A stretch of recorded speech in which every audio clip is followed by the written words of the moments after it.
Bəzən orada evin içərisində yer olmurdu, mən stolun altında yatırdım bəzən. Qarabağın adında döyüş var da. Mən ermənilərin ilk təxribatlarında çox pis idim. Və qondarma bir bayrağın orada görsənməsi mənə nə qədər şəhid verdiyimizi, nə qədər acılar çəkdiyimizi xatırladırdı. Duranların birini vurmaq istəyirdim topla.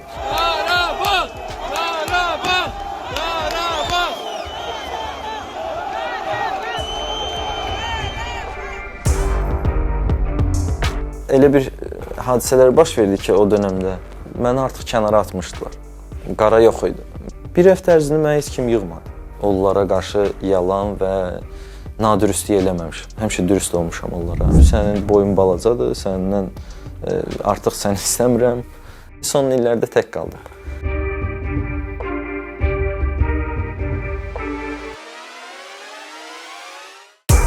Biz Qara ilə maraqlanmırıq, biz Eminlə maraqlanmırıq, biz Maksimlə maraqlanmırıq.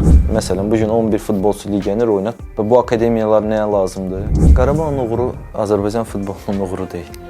Qarabağın uğuru Qarabağın uğurudur.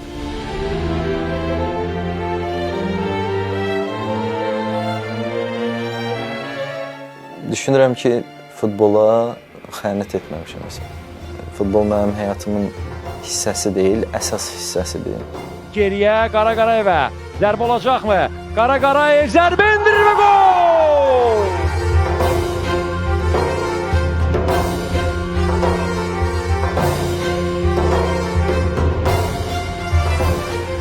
Şimdi nə qədər istəyirsiniz, söz məndə.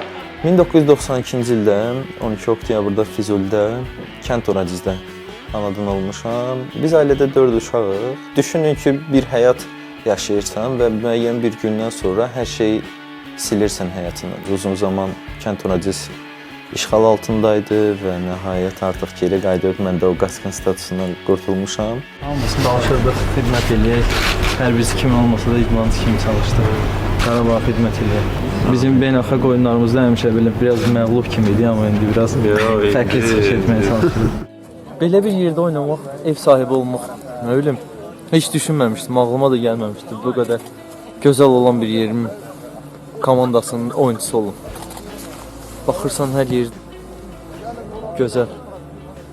Atam yeni evimizi tikmişdi. Hətta 1-2 ay olardı ki, artıq bütün tamamlanma işlərini görmüşdü və düşün ki, sən ömür boyu çalışırsan ki, bir evin olsun və müharibənin fəsadları ilə hər şeyi geridə qoyursan, xanımın və 4 uşağı götürüb oradan çıxırsan və yeni bir mərhələ başlayır, sıfırdan həyat qurmalısın. 93-cü ildə Beyləqan şəhərində məskunlaşdıq və ondan sonra biz məcbur olaraq Bakıya gəldik. Papaniyada qaldığımız evin kvadratı səhv etmirəmsə 20 kvadrata yaxın idi. Hətta xatırlayıram ki, bəzən orada evin içərisində yer olmurdu, mən stolun altında yatırdım bəzən. Bunların heç birisi məni nə kədərləndirir, nə həmişə də belə deyim, minnətdarlıq hiss edirəm Allaha ki, bu çətinlikləri görəndən sonra həyata tutunmaq, həyatda yaşamaq daha maraqlı olur. Artıq İnşaat Mühəndislər Universitetinə qalmağa gələndə biraz evimizin kvadratı böyümüşdü. Yataqxananın tam qarşısında stadion var idi.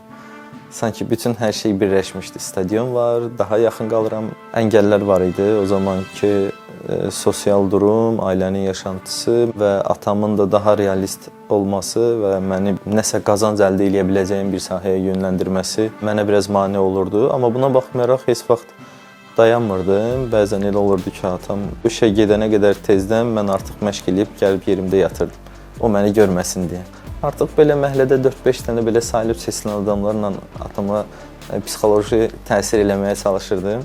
Atam mən ət sahəsinə, heyvan sahəsinə yönləndirmək istədi. Çünki rayonda, Füzulidə biraz heyvandarlıqla məşğul olmuşdular. Və hətta Qarabağ seçimlərimə düşmək ərəfəm də belə həmin işdən çıxıb getməyim olub. O fəhləli işlədiyim dönəmdə akademiyanın belə deyim ki, seçimləri idi və mən işlədiyim qəssab işini tez çıxıb akademiyaya qaçmışdım. Hətta yadımdadır ki, o vaxt metroya minəndə cəmaət məndən belə burnunu tuturdu. Çünki heyvan işindən işləyəndən sonra bir balaca da səndən iyi gəlir. Amma bunların heç biri mənim üçün önəmli deyil idi. Çünki üzərimdə nə bilim ən belə köhnə paltar da olsaydı da mən hədəfimə yeyib çatmalıydım. Akademiyaya qəbul oldum və həmin dönəmdən başladı bu professional karyeram. Mən hətta atam pianist eləmək istəyirdi və onun məntiqi ilə də pianinodan sonra sintezator və sonra daha çox el şənliklərində müəyyən yığıncaqlarda iştirak edib pul qazanmaq məqsədidir. Mən bunların hamısını təqdir edirəm, çünki atam artıq o dönəmdən mənim beynimə salmışdı ki, boş durmaq olmaz.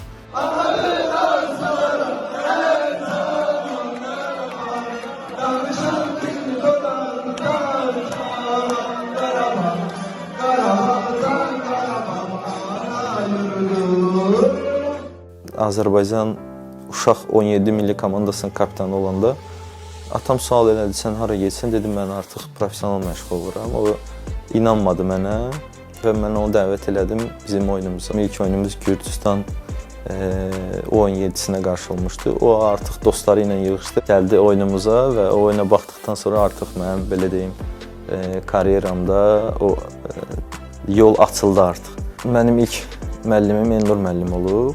3-4 ayda gedirdim, aylıq ödənişlərimi ödəyirdim. O zamanlar səhv etmirəmsə 3 şirvan idi. O pulu özüm qazanırdım, o pulu mənə heç kim vermirdi. 3 aydan sonra artıq mən qazanmamağa başladım və Elnur müəllimə dedim ki, mən artıq məşqlərdə iştirak etməyəcəm. Mənə dedi ki, sənin pulun mənə lazım deyil, amma davamiyyəti pozmamaq şərti ilə. Aylıq pulları yığanda Elnur müəllimə heç vaxt üzümə baxmazdı. Bu mənim üçün bəlkə də düşünürdü ki, yəni onun üzünə baxaram, qara başqa şey başa düşər ki, mənim ödənişim nə oldu, bəlkə bu ay verəsən. Və belə-belə davam etdikdən sonra mən ilk öncə Qarabağ Akademiyasına qoşulmaq üçün ilk öncə ondan halallıq almışam. O dönəmdə bir qrup uşaqlar, məndən böyük uşaqlar, onlar qaçıb getmişdilər. Hə, məşqçinin xəbəri olmayacaq, gedək biz iştirak eləyək, amma mən bilmirəm, nədənsə Elnur müəllimə qarşı daha çox dürüst olmağa çalışdım. Elnur müəllimə dedi ki, mən inanıram sən ora düşəcəksən və tam qəlbimlə istəyirəm ki, gedəsən ora. Mən getdim, mən düşdüm, o digər 5 nəfərin heç birisi akademiyaya qəbul ola bilmədi. 2008-də səhv etmirəmsə Qurban müəllim Qarabağa gəldikdən sonra müəyyən bir 5-6 aydan sonra artıq mənə dəvət elədilər. İlk oyuna buraxdı məni və o oyundan sonra artıq əsas komanda karyeram başladı. Buna qədər də artıq mütəmadi olaraq Azərbaycan U15, U17 komandalarına dəvət alırdım. Mənim üzərimdə diqqət var idi. Bu məni biraz həm sıxırdı, həm də daha çox məsuliyyətli işimə yanaşmağa gətirib çıxardırdı.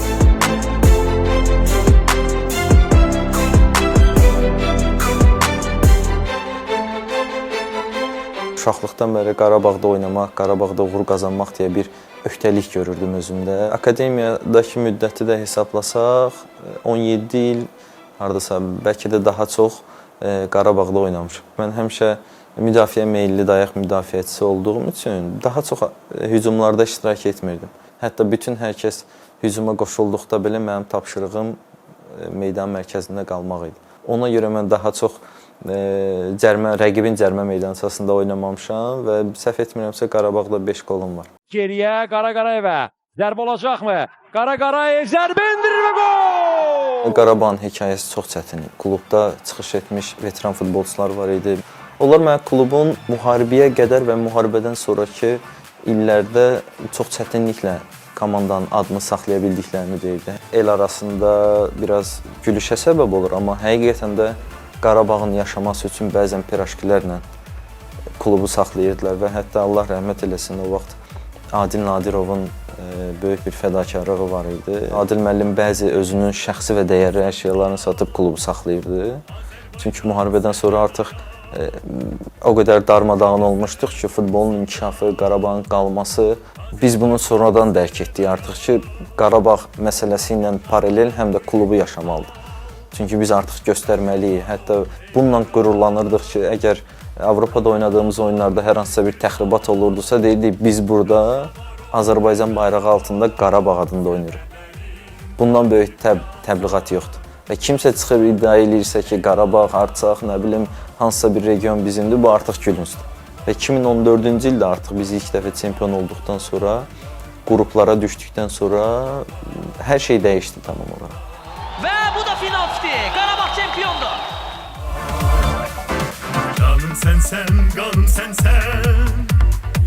Qarabağın adında döyüş var da. Qarabağ bayrağı altında çıxış edirsənsə daha çox döyüşməlisən, daha çox çalışmalısan, adı məsuliyyətli daşımalısan Hətta küçədə gəzəndə belə sən nümunəvi olmalısan. Faciələrin olduğu dönəm, Xocalı, 20 yanvar və yaxud da digər bütün soyqırımlarda klubun oyunçularına məlumat verirdi və bu məlumatlar bəzən o qədər sıx-sıx olurdu ki, artıq bəzi oyunçularımız özünü Qarabağlı kimi hiss edirdi. Mən də oralıyam deyirdi.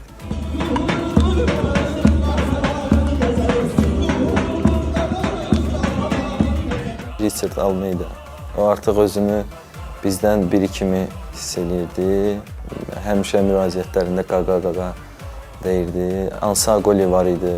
Ansagoli artıq bizdən biri idi sanki.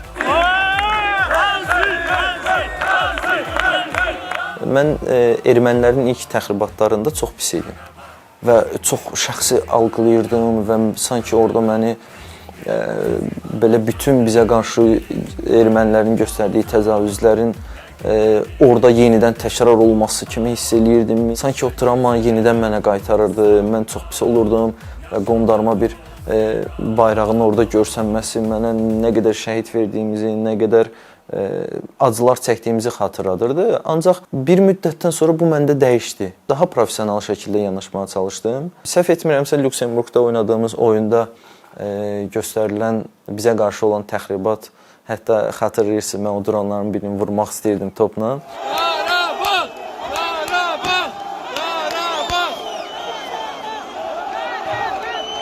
Soyunma otağına keçdik və artıq oynamayacağımızı bəyan etdik. Bizə təxribatın sonlandırıldığını, hər şeyin qaydasında olduğunu dedilər.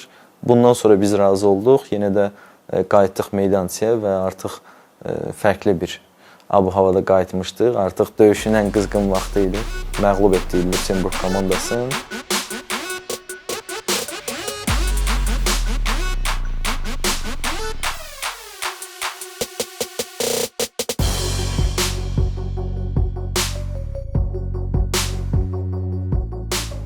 Artıq məndə milli komandada müəyyən problemlər yaşanmışdı. Mənə İtalyan məşqçisinin mənə qarşı göstərdiyi o münasibət artıq məni müəyyən qədər yerimdən etmişdi ilk 11-likdən və bu müddətdən sonra artıq Qarabağda da oynamamağa başladım və daha az vaxt almağa başladım oyunlarda. Bu məni biraz sıxırdı. Elə bir hadisələr baş verdi ki, o dönəmdə məni anlamaq üçün məni tənqid edən azarkeşlər mənim yerimdə olmalı. Buradan o suallara cavab verə bilərsə, o zaman məni qınaya bilərlər. Neftçiyə getməyimin ən böyük səbəblərindən biri inanmayın. Çünki məni inandırmışdılar. Çünki mən hələ də idmançı kimi yox, insan kimi düşünürdüm. Bir il oynadım. Yeni məşqçi gəldikdən sonra mənə dedilər ki, sən artıq əvəzedici komandada məşq eləyəcəksən. Dedim, səbəb nədir? Biz belə qərar qəbul etmişik və sən orada olacaqsan. Mən də dedim, baş üstə. Və artıq getdim əvəzedici komandaya. Orada daha çox dostlarım oldu, orada daha çox səmimiyyətim oldu. Mən ora gedəndə uşaqların özü də belə təəccüb edirdi ki, Qara bura niyə gəldi? Qara gəlməməli idi bura. Amma sonradan oturub fikirləşdikdən sonra artıq baxdım ki, orada da bir şeylər öyrəndim mən. Ki, Neftçidə bu proseslər başlayan dönəmdə məni artıq kənara atmışdılar. Qara yox idi. Mən hətta evdə oturmuşdum. Bir həftə ərzində məndə bir pis bir period başlamışdı. Çünki yuxum dəyişmişdi, gecələr oyaq qalırdım, gündüzlər yatırdım, məşq eləmirdim və heç bir insandan zəng gəlməmişdi məndə. Uzun illər dostluq elədiyim, uzun illər yanımızda olan insanlar var idi ki, mənə zəng eləmirdilər, amma mən ola bilər karyera olaraq hansısa bir eniş yoxuş yaşadım, amma münasibət olaraq onlarla elə bir eniş yoxuş yaşamamışdım və həmişə münasibətdə dürüst idim onlara qarşı. Bir həftə ərzində mənə heç kim yığmadı. Necəsən, nə edirsən, bəlkə bir şəhərdə çay içək, bəlkə biraz danışaq ehtiyacım var idi. Bir gün evdə idim, mənə zəng gəldi Elmar müəllimdən. Bizim heç vaxt ünsiyyətimiz olmayıb, heç vaxt danışığımız olmayıb. Sadəcə biz meydanda Elmar müəllimlə görüşmüşük. O veteran futbolçu kimi, həm məşqçi kimi ona həmişə hörmətim olub. Mən də deyinirsən, dedim, evdəyəm, oturmuşam. Bezmədən evdə oturmaqdan. Dedim, bezmişəm. Neyniyə bilərəm, başqa bir çarəm yoxdur. Dedi, bu çuvu da götür, gəl bazıya. Dedim, bu çuvu niyə? Dedi, bu çuvu götür ki, gələn kimi məşq eləyəcəksən. Dedim, Elmar müəllim, mən Bir həftədir məşq etmirəm, hələ fiziki hazır deyiləm dedi, çıx məşqə.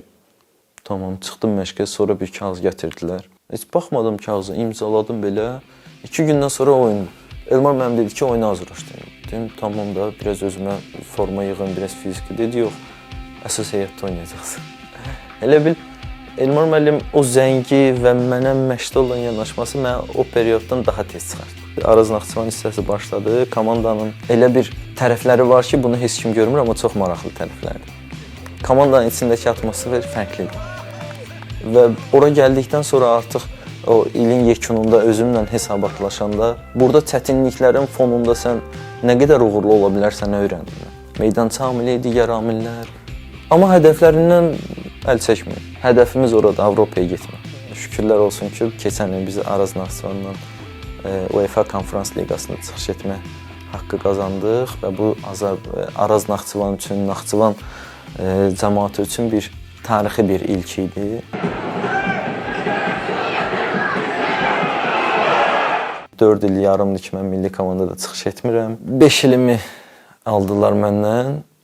Bu mənim üçün həqiqətən çətin idi, çünki mən milli komandaya həmişə ləyaqətlə getmişəm və heç bir zaman da milliyi aldatmamışam. İstər oyunumda, istər yanaşmamda, istər milliyə qarşı davranışımda heç vaxt onlara qarşı yalan və nadürüstlük eləməmişəm. Həmişə dürüst olmuşam onlara. Nədən qaynaqlandığını mən bilirəm.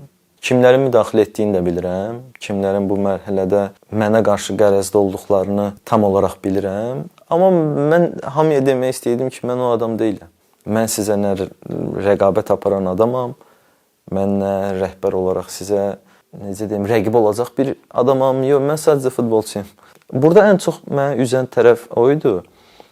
Mən 10 ilə yaxın idi milli komandada oynamışdım və 80 beynəlxalq oyunum var idi millidə. Mənə heç kim sahib durmadı o məsələdə. Və hətta mən qeyd elədim, rəhbəri səviyyəsində qeyd elədim. Əgər mənim bir problemim varsa, istəməyərəkdən, mən məşqçiyə bilərəkdən bir xəta eləmərəm və heç vaxt eləməmişəm. İstəməyərəkdən bir şey varsa, mən üzr istəməyə hazıram. Bunun qabağını almayın, yəni dedim. Mən heç bir problem yaşadan oyunçu deyiləm. Sadəcə məni görüşdürün, məni dinləyin. Sonra nə qərar verərsiniz, verərsiniz. Mən heç kim dinləmədi. Əslində məşqçi mənə qeyri-etik bir davranış elədi. Bu, hətta rasizm də demək olar buna. Mənə gətirdiyi arqument da oldu ki, sənin boyun balacadır, səndən artıq səni istəmirəm. Bu gülünc idi, çünki o məsələlərin arxasında belə bir arqumentlə gəlməməli idilər. Bizim məşqçilər var idi. Yəni, Azərbaycanlı məşqçilər, onların da üzərinə güc düşürdü. Mən onlardan da çox şey gözləyirdim, amma onlar da heç nə eləmədi. Belə deyim ki, son illərdə tək qaldım. Mənim uğurlu Avroliqada oynayan vaxtlarım məndən, komandada məndən belə xüsusi görüşən adamlar artıq məni məsafəli saxlamışdı. Düşünün ki, bir Qara Qarayev, bir Maksim Medvedev, bir Emin Mahmudov yetişir və bunun yetişməsi üçün də 15 ildə vaxt gedir. 15 ilin tamamında Eminin karyerasının, Qaranın karyerasını və yaxud da Maksimin karyerasının sonlarına yaxın biz onları atırıq kənara. Biz Qara ilə maraqlanmırıq, biz Eminlə maraqlanmırıq, biz Maksimlə maraqlanmırıq. Biz təsəvvür eləyin 15 il qazandığımız təcrübəni atdıq getdi. O saydığım futbolçuların yerinə biz təcrübəsi olmayan futbolçular gətiririk. Mütəmadi olaraq futbolda olan adamların təhsilini, savadını artırması üçün müəyyən bir proqram hazırlanmalıdır. Bizim ən böyük problemlərimizdən biri, biz Avropaya məşqçi göndərmirik. Biz ancaq düşüncəmizdə var ki, biz futbolçu göndərək, futbolçularımız getsin Avropada oynasın, inkişaf eləsinlər, bizim adımızı tanıtırsınlar, yox. Biz həmçinin də məşqçilərimizi göndərməliyik. Mən də o dönəmdə oynamışam. Mən də milli komanda ilə çıxıb 5-0-da uduzmuşam, 5-0-da uduzmuşam. Amma həmin dönəmdə mən özüm bilirdim ki, mən çox çalışıram. Maksimum hədəf budur, bundan o tərəfə gedə bilmirik. Biz Avropaya çıxırıq, sürət 2 qat artıqdır. İslandiyaya 5-0 məğlub olduqdan sonra oradakı oyunçuların biraz birinin müsahibəsi var idi. O dedi ki, biz nəticə olaraq yox, Azərbaycanlı futbolçulardan mental olaraq daha güclüyük. Amma məsələ burada tək futbolçuların üzərinə yıxmaq deyil. Futbolçular, məşqçilər, klub rəhbərliyi, yanaşmalar, azarkeşlər, biz mental olaraq onlardan daha zəifik. Biz biraz həm yanaşma, həm də beyin olaraq dəyişməliyik. Xarici limitimiz yoxdur. Məsələn, bu gün 11 futbolçu legioner oynat, heç bir problem yoxdur. Və bu akademiyalar nəyə lazımdır? Mən klub prezidentiyəm. Bu gün qərar çıxardırsınız ki, legioner limiti ləğv olundu. 11 legioner istəyirsən oynat. Dərhal mən akademiyanın gəlirlərini azaldacağam. Mən bilmirəm bu limit neçə il davam edəcək, bəlkə 5 il davam edəcək. Mən orada oyunçulara niyə bu qədər xərc çəkməliyəm? İndi siz düşünün, bu qərarlardan sonra bu futbolçular hamısı gedir və biz yeni mərhələyə çatmaq üçün 10 il vaxt lazımdır bizə. Biz daha çox düşməliyik stadionlara, biz düşməliyik küçələrə. Ən əsası da meydançaların sayını artırmalıyıq. Bizim oyunçuların əksəriyyəti uşaq vaxtından otu hiss eləmir. Amma Avropada uşaqlar otda məşq eləyir. Oyunçuların əksəriyyəti savadlı oynamalıdır. Futbol təmayüllü təhsil ocaqları yaratmaq olar. Uşaqlar alıb, Altay'ın zərbəsi və gol! Gol, gol, gol, gol, gol, gol! Öncəliklə Qarabağı təbrik edirəm. Həqiqətən də son oyunları, bura qədər gəldiyi mərhələlər möhtəşəm idi. Və bundan sonra da ümid edirəm, arzu edirəm ki, daha yaxşı, daha layiq olduqları yerdə olarlar. Çünki Qarabağa da nə qədər yüksəkdə olsa, bir o qədər könlümüz, gözümüz, ruhumuz elə sevinir. Qarabağın uğuru Azərbaycan futbolunun uğuru deyil. Qarabağın uğuru Qarabağın uğurudur. Qarabağ Qarabağın məhsuludur. Qarabağa nə Azərbaycan Futbol Federasiyaları, nə ümumi olaraq Azərbaycan futbolunun abu-havasının təsiri yoxdur. Qarabağın qazandığı uğurların hamısında özlərinin işi, özlərinin payı. Bunu biz özümüzü aldatmaq üçün əgər danışsaq ki, Qarabağın uğuru ölkə futbolunun inkişafıdır, yox. Mən bunu belə qəbul etmirəm. Əlbəttə gözəl bir nümunədir. Əlbəttə qazanmağın yolunu göstərir sənə. Yaxşı komanda qurmağın yolunu göstərir sənə. Bu mənim tövsiyəm və tələbimdir uşaqlardan ki, təhsildən uzaq qala bilməzdir.